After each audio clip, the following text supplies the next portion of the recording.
Jovan Buha! Buha! Yo, I'm Jovan Buha, Lakers beat writer for The Athletic, and welcome to episode 85 of Buha's Block. On today's episode, we are going to be covering 5 takeaways from Luka Doncic's introductory press conference. I just got back from El Segundo, where Luka Doncic and Rob Pelinka spoke to the media for about 30 minutes. We also spoke with Maxi, Kleber and Markieff Morris. So a lot to break down in today's episode. Before we get started, you guys know the drill. For those watching on YouTube, please be sure to hit that subscribe button, turn on channel notifications so you never miss a video or a live stream, and make sure you like and comment on this video. And for those listening on Apple Podcasts, Spotify, or your podcast platform of choice, please be sure to follow, download, and leave a 5-star review. All right, so takeaway number 1 from me from the Luka Doncic introductory press conference is that Luka is motivated. And it just like everybody else, he was shocked and stunned by this trade. He had to double check the date and make sure it was not April 1st once he was informed by his agent, Bill Duffy, about the trade. So I thought like Luka took the high road with all the Dallas stuff. He got asked about the conditioning, the weight, defense, some of the comments from Nico Harrison, and he said that he was going to take the high road. And he said, basically, they made a decision. I don't understand it, but that was their decision to make. He thanked his teammates and former staffers that he worked with. So I thought he handled himself appropriately and fielded some pretty tough questions and navigated that the proper way. But he made it clear, like he was surprised by the trade. And he said he feels that he obviously has a lot to prove in LA. There was one time where Pelinka under his breath said, "Win a championship," and Luka responded to that, and he was like, "That's it. Go and win a championship." Like that's what being a Laker is about. That's what I want to do with my career. I want to go out and win a championship. So I think like he's certainly going to have a certain level of motivation and vengeance against Dallas specifically. But I think there's a chance that this just lit a certain fire under him for just league-wide scorching and just league-wide evisceration. So I think for the Lakers, like they are getting a highly motivated Luka Doncic, a guy who is now over the past 48 to 72 hours faced questions about his work ethic, his conditioning, his weight, his defense, his leadership, the ability to win a championship and build a sustainable franchise and program around him. So like if this is a guy who is built and cut from the same cloth as Michael Jordan, Kobe Bryant, those types of guys, Rob Pelinka compared Luka to Kobe and basically referred to him as like a joyous killer, as a guy who is loves to have fun out there, but also has a killer instinct and competitive mindset. And they just gave that guy a lot of motivation. So I think the biggest thing to take away is just Luka's mindset and the way that he's going to be approaching being a Laker, playing with LeBron, trying to win a championship here, trying to represent the Lakers on a global stage. I think he conducted himself well. I thought he said all the right things. And again, I think he owned up. He said he needs to, be a better defender, that he's tried to be a better defender this year. For what it's worth, he is averaging a career high 2.0 steals per game. But he just talked about wanting to win championships, embracing being a Laker, embracing learning from LeBron and playing alongside him, playing for JJ Redick. So certainly there's always elements of guys being trained what to say, but it felt very genuine from Luka, and it felt like, again, this dude was secretly seething at some of the things that he had to answer questions about, and just some of the things that have been said about him. And I think that Lakers are getting a locked-in Luka, and I think that should be a bit of a concern for the rest of the league. And I thought Markieff Morris said it best, because we spoke to Markieff Morris and Maxi, Kleber after, and we asked him about some of the things that were said about Luka and what it's been like to play with Luka and what they think of Luka. And Markieff Morris said, like, this is the most low maintenance dude I've ever played with. He always plays through injuries. Like if he is physically capable of playing, he will play no matter what injury he is dealing with. And on top of it, if we're going to talk about him being in shape or not being in shape, he's in good enough shape to go out there and drop 30, 15, and 10 on you rather easily. And just imagine if Luka gets into better shape or takes things more seriously from a defensive perspective or whatever some of the criticisms have been about him over the last 48 to 72 hours. I think this has lit a fire under him, and it's a great thing for the Lakers. And it's a horrible thing for the rest of the NBA. Takeaway number 2 from me is we got some injury updates and clarity here. So Luka is currently dealing with a calf strain that has kept him out since Christmas time. He is nearing a return. According to Mark Stein, recently there had been a report that he was targeting a February 8th return with the Mavericks. That was before the trade. Now that he has been traded, it seems like he's going to be back soon, according to Rob Pelinka. He called him day to day. Luka is going to be participating in a 5-on-5 scrimmage tomorrow, and then they're going to assess where he is currently at and determine when exactly he can return. But Rob said it is going to be soon. Shams reported at ESPN that it's seeming likely Saturday against Indiana. So that is in line with that February 8th return date. I've also heard Saturday is likely, and if not Saturday, then it would almost certainly be Monday. So it seems like whether it's Saturday or Monday, that's likely the return for Luka Doncic, of course, depending on how things go tomorrow with the scrimmaging. So that's a good thing. Both games are at home, so it's either Saturday against Indiana at home or Monday against Utah at home. And then the other update that's worth mentioning is Maxi Kleber, who just had surgery after fracturing his foot, said he's going to be out 8 more weeks. And then they're going to assess where he's at in terms of whether he can play in return this season or whether he will be out for the rest of the season. And one thing of note, because I once I tweeted that out, there was a bunch of replies of like trade this guy or trade this guy with Rui, trade this guy with Gabe, trade this guy with Christian Wood. One note with Maxi Kleber is he cannot be aggregated in a trade, which means that he cannot be included with another player. So if the Lakers trade him, they can only trade him and him alone in a deal. Now, you could, of course, attach other assets, but that does mean that the Lakers cannot take back, if they do end up trading Kleber and rerouting him, they cannot take back any additional money in that deal. And just for some context and perspective here, so Kleber is making exactly $11 million, and a guy like Jonas Valanciunas is making $9.9 million. So Jonas Valanciunas, you could trade Maxi Kleber with a second or something for Jonas Valanciunas. A guy like Robert Williams, though, is making $12.4 million. So Kleber plus something else for Robert Williams would not work. So just to keep that in mind with any of your fake trades, Maxi Kleber is making $11 million. The Lakers cannot take back a cent over that in any trade for him, and he can only be traded by himself. Plus, again, potentially or most likely draft capital and assets with him. But in terms of another player, it can only be Maxi Kleber. So just keep that in mind with any fake Maxi Kleber trades. But good to know on the Luka front that he is going to be returning soon and playing as soon as Saturday. And then on the Kleber front, we got a clearer timeline of 8 weeks until there's an update. So that would put it at about early April, so that there's a chance he could return in like the final week or two of the regular season and be playoff ready. There's a chance at that point he's just ruled out. I would probably lean more toward that being realistic, but a lot of time between now and 8 weeks to see how he recovers. Takeaway number 3 for me is the value of familiarity. And what I mean by that is if you think about Luka on a human level, right? Like, so this is a guy who grew up in a different country, comes to Dallas, is celebrated, is there for 6.5 years, and thinks that he's going to retire there. Like that's what he said. He thought he was going to be a Maverick for life. He said he's big on loyalty. Like that's a really important trait for him. And he said he was loyal to Dallas and like wanted to spend the rest of his career there.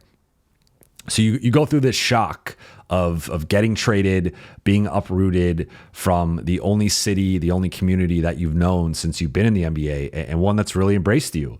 And I mean, we see the fan reaction and how upset they've been. We know about Luka, like just how like Dallas really loved Luka. The Dallas and Mavericks fans really rode for Luka at like basically as much as any city and fan base can ride for a player. So they were devastated, and he spoke about how upset he's been and how hard it's been to just process everything and be traded and have to prepare to move and all that stuff. So that's like the psychological human element to this from like a backdrop perspective. But you get to LA and there are a lot of familiar faces. So, I mean, one, he's traded with Maxi, Kleber, and Markieff Morris, guys that he's obviously played with. You know, Kleber, he's played with for multiple years now. And two, he is now reunited with Dorian Finney-Smith, who he obviously played with in Dallas for multiple years. JJ Redick, who he played with briefly in Dallas, but they formed a friendship. He did JJ Redick's podcast twice. He said he took a shot at JJ, which was kind of funny. He said JJ couldn't move when he was in Dallas, but then he also said he does not do much media or podcasts, and he did JJ's podcast not once but twice, and says he has a certain level of respect for JJ and he can't wait to play for him. So he gets reunited with JJ. Then he also gets reunited with Greg St. Jean, who was an assistant in Dallas for a couple of years and was running their offense and working closely with Luka. So all that familiarity, I mean, that right there, Lakers have 15 players on their roster. He has played with 3 of them. So he's played with, basically a quarter of the roster, taking him away from the situation. You have LeBron, who is a guy that he grew up idolizing. He said in the intro presser that he looks up to LeBron.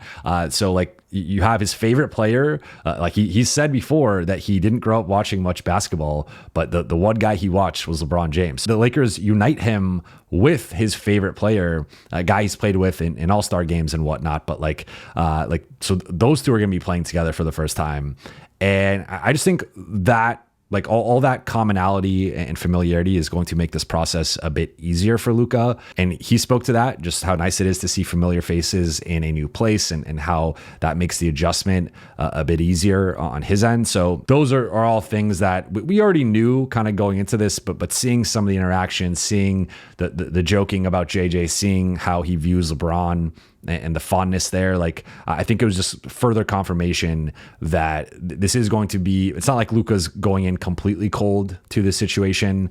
And I think in addition to just LA trying to welcome him and just give him a certain reception, like he said that this was the most media members at any of his press conferences before. Also, the Rob Pelinka shared that Luka is going to be bringing his medical team with him. So the Lakers are trying to accommodate him and give him already some sort of power and comfort there. So I just think that was something that stood out to me, was like, yes, it's a new situation. Yes, that there is going to be some amount of an adjustment period, a learning curve, and the two sides kind of figuring out their relationship and just sort of forming a partnership and a bond. But I do think there are several factors that are making it easier, specifically the coaching staff, some of the former teammates, and then also joining with LeBron specifically from a star perspective. So I think those are all positive things in terms of Luka acclimating as quickly as possible. Takeaway number 4 is we got some clarity with the Lakers on the trade front and the center search. So Rob Pelinka spoke for the first time since the Luka trade and since the DFS trade. Like there was statements at that time, but this was the first press conference since the intro press conference at the beginning of the season. So we got his perspective on the trade deadline and in the center market. And he said that he's aware that the Lakers need to address the center position, but he also said that he can't just wave a magic wand and put a championship center on the roster if that player isn't available. So he said the most likely outcome for now is likely a smaller move around the margins of the roster. and that the team would then be looking to potentially make a bigger trade in the offseason to acquire that starting, championship level center that they are looking to have longer term. So that's something that I reported on here yesterday. I've reported a couple times in the last couple of days in terms of my streams of what I've been hearing that the Lakers are likely to do. So that is completely in line with what I've heard. I think it's really going to come down to the player and the asking price. And if the Lakers can get a player who helps them win now and win longer term, I think they will consider putting that 2031 pick on the table and taking a bigger swing. I think if they can't find that guy or the asking price is a little bit too high, then they are likely going to make a smaller move, and maybe it's adding a guy for a second round pick or a pick swap or something like that, but not quite the all-in center move or the big swing for a center that I think a lot of people want them to make. Like I lean more toward just going for it, right? Like I continue to say that. I've said that since last summer, but that seems to be the Lakers thinking right now. He was also asked specifically what he looks for in a modern center and what type of big man he thinks would make the most sense from like a skill set perspective. And he said they want someone who is versatile, mobile, is a vertical lob threat, and is competitive. And that to me, there's only among some of the guys that have been linked to the Lakers, that sounds like, I would say, Walker Kessler. That sounds like Nick Claxton. And that sounds like Robert Williams. And some of the other names I think have certain, like Jakob Poeltl is not a lob threat. And I think you could question the versatility, mobility there. Same, Clint Capella is not as much of a lob threat as he used to be. I think you could also question the versatility and mobility there a bit. Miles Turner is versatile and mobile. I think can be used as a lob threat, but that's not really the way Indiana uses him. I don't think that's like quite a strength of his, but he is athletic enough to he has plays. I was watching his film, like driving and dunking on guys like off the dribble. So I think that's not necessarily his skill set, but it is something that's probably in his bag if he adjusts the way he's used offensively. So like Miles Turner kind of, I guess, checks most of those boxes. The lob threat one is a little unclear, but then guys like Jonas Valanciunas, Nikola Vucevic, certainly the mobility side and the lob threat side, they don't check those boxes. So I think we got a bit of a clearer idea of the type of big that the Lakers would like to add. And Rob said like the vertical lob threat specifically was for Luka and the type of way he likes to attack and just the spacing he likes to have on the floor. Also of note, Sam Amick at The Athletic reported that he has heard the Lakers have had interest in Steven Adams and have held talks with the Houston Rockets about Steven Adams, but the two sides have been a bit apart in terms of value and just the price for Adams. I find that interesting just because, again, going back to what Rob just said publicly, versatility and mobility and vertical lob threat, I don't quite feel like Steven Adams like checks those boxes. I think he can be a bit of a lob threat if it's like a clear, like he doesn't have to dunk, like he's kind of just jumping, not in space. He could probably do that, but he's never been the most like explosive athletic guy. And I think he's regressed from a mobility perspective as he's aged a bit. He is a big, strong, brute force player and an awesome rebounder. And as we saw in that Lakers Rockets game, can decimate an undersized front line. So I do view him more as a backup center. I think he's playing under 13 minutes a game for the Rockets. I think he's better than Jackson Hayes, and he destroyed Jackson Hayes in that game. So I guess if that ends up being like the best type of big the Lakers can get, it's better than nothing. I still think they end up playing small ball a lot, but it just another name to throw into the mix is Steven Adams, according to Amick, who is very plugged in, not just with the Lakers, but league wide. And then the fifth and final takeaway for me is the new timeline. And what I mean by that is one thing I found interesting from this entire press conference, and we have a transcription of the entire thing. We split it up into multiple reporters going through and writing out the questions and the answers, and it's word for word. And one thing that was clear today was there was not a lot of talk about LeBron. In looking at the transcript, there were 4 questions that directly mention LeBron's name, but none of the answers mention LeBron. And of course, context is important because like Luka was asked about LeBron and he spoke glowingly of him and said he looks up to him. So I'm not trying to, say that there wasn't any positive LeBron talk, especially from the Luka side, because there was. But I say all this to say, it is clear that there's been a shift in priorities. I've said over the past few days, like the Lakers have gone from the LeBron/AD timeline and really being more on the LeBron timeline of trying to put together a win now roster to the Luka timeline of having a bit of a broader and longer term approach to roster building. And that was a big talking point from Rob Pelinka today. But he talked about several times, like thinking about Luka and just what's the best way to build a team around him. He said that it's a gift to have a player like Luka. He called him a top 3 player in the universe, a 25-year-old global generational superstar, and said that he's looking at the next decade of building around Luka. He also mentioned that he wants to build a roster and bring in players, including at the deadline, that fit with JJ Redick and Redick's system and vision and basketball philosophy. So there was a lot of talk about like JJ, and he also mentioned JJ having roster input and that they consult on everything. So there was a lot of talk about like JJ and his basketball philosophy and what fits with him and like the longer term vision with that.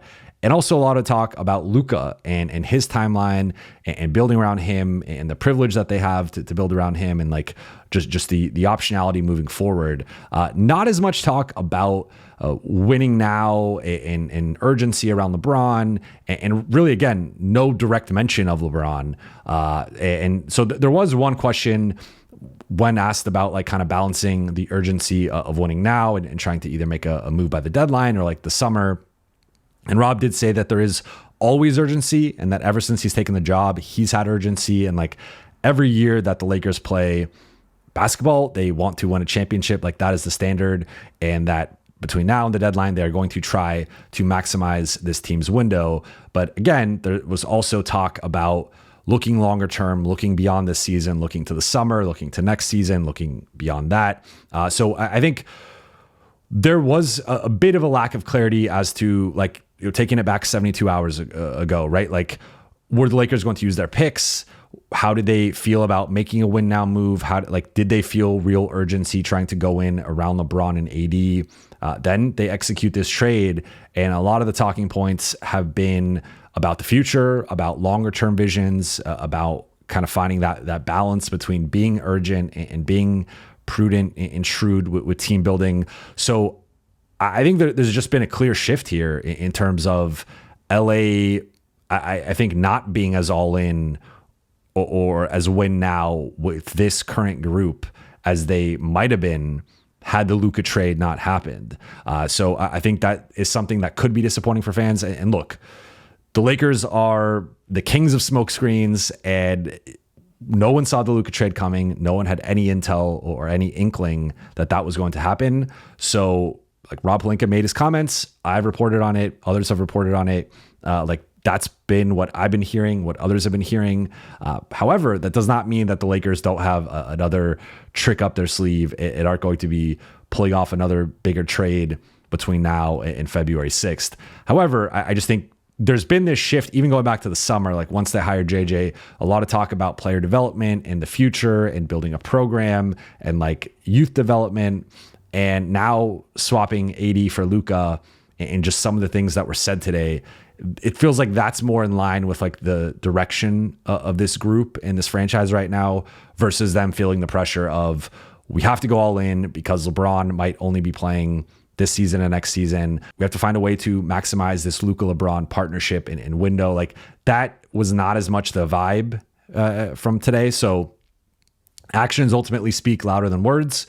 We will see what type of actions they make over the next 48 hours or so. As I'm recording this, we are less than 48 hours away from the trade deadline. Is that at 12 p.m. Pacific time on Thursday. So we'll see, right? Like the Lakers will either make the big move or they won't, and they'll either use that first pick or they won't. And at that point, we will be able to react and report and analyze what they did or did not do. But in terms of like just the general vibes and the way that a lot of these things were being discussed and contextualized by Rob Pelinka specifically, it does feel like the Lakers are on this new Luka timeline, which I don't think is a surprise, but it might come at the cost of potentially a win now, move now. But again, could be a smokescreen, could be a misdirection, could be whatever. We shall see over the next 47 hours or so. But that will do it for today's episode. Thank you all so much for watching and listening. For those watching on YouTube, please be sure to hit that subscribe button, turn on channel notifications, and like and comment on this video. For those listening on Apple Podcasts, Spotify, or your podcast platform of choice, please be sure to follow, download, and leave a 5-star review. I'll be back tonight live to react to the Lakers-Clippers game. Yes, the Lakers play a game tonight. Dorian Finney-Smith has been upgraded to available. Gabe Vincent is probable. Cam Reddish is doubtful. Markieff Morris is available. Luka's out. Maxi Kleber's out. So those are the relevant injury updates and statuses for now. But that'll do it for this episode. I will talk to you all very soon.